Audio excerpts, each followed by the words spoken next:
Nagdiwang ng ika-38th birthday ang gwapong anak ni Jeneline Mercado kay Patrick Garcia. Kitang-kita nakahawig ng ama itong si Josh Alex. Ang gwapo talaga, grabe.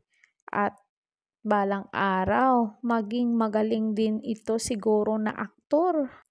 My Josh is now officially a teenager pero he will remain my baby boy forever. Happy 30th birthday, my Jassy. I love you so much. Galing ito sa post ni Jeneline Mercado sa kanyang Instagram. Sa kabila ng pandemya ay naging fan pa rin ang birthday celebration ni Jazz na may We Bear Bears team.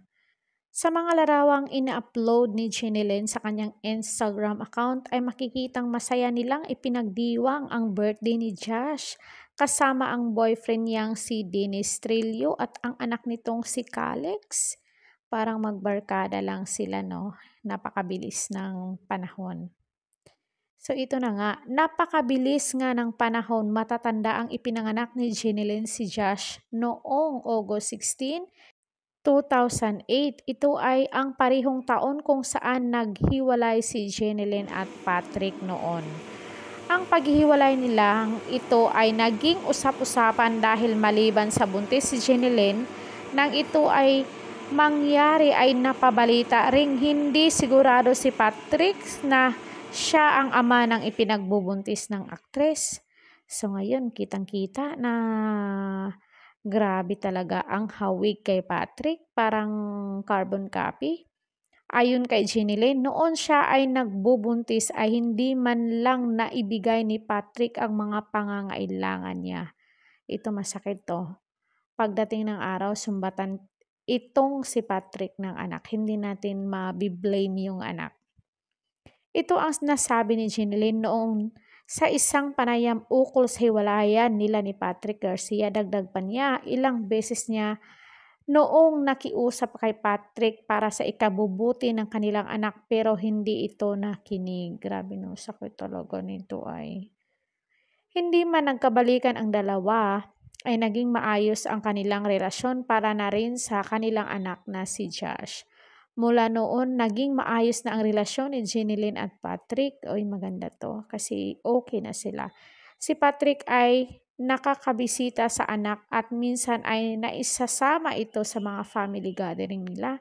Sa katunayan, sa kasal ni Patrick sa misis niya ngayong si Nika Martinez ay naroon ang anak niya na si Josh. Makikita rin namang very close si Josh sa mga anak ngayon ni Patrick sa asawang si Nika. Patunay nito ang mga larawang magkakasama sila na kung saan nandoon rin si Jeneline at boyfriend nitong si Dennis Trillo. So okay naman pala sila. Maganda yan kasi para nakikita ng bata na walang problema sa mama at papa niya, nagkakasundo, nagmamahalan. Maraming netizen ang natutuwa at namamangha sa co-parenting relationship ni Jeneline Mercado at Patrick Garcia para sa kanilang anak na si Josh. Maayos din ang relasyon ni Jeneline at ang asawa ni Patrick na si Nika Garcia. Sa katunayan, naging magkaibigan ang dalawa. Makikita ito sa mga Instagram post ng dalawa.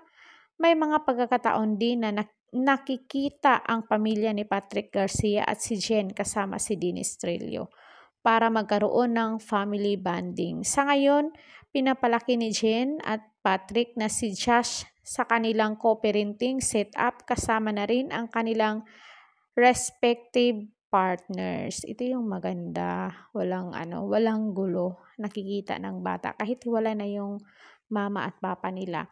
Nandyan pa rin nakasuporta yung both side. So anong masasabi niyo dito mga marites? Comment down kayo. Don't forget to like, share, and subscribe Karidad Official TV para ma-update kayo sa ating mga latest dito sa showbiz. Ring bell all niya ako. Hanggang sa muli and thank you so much. God bless us all.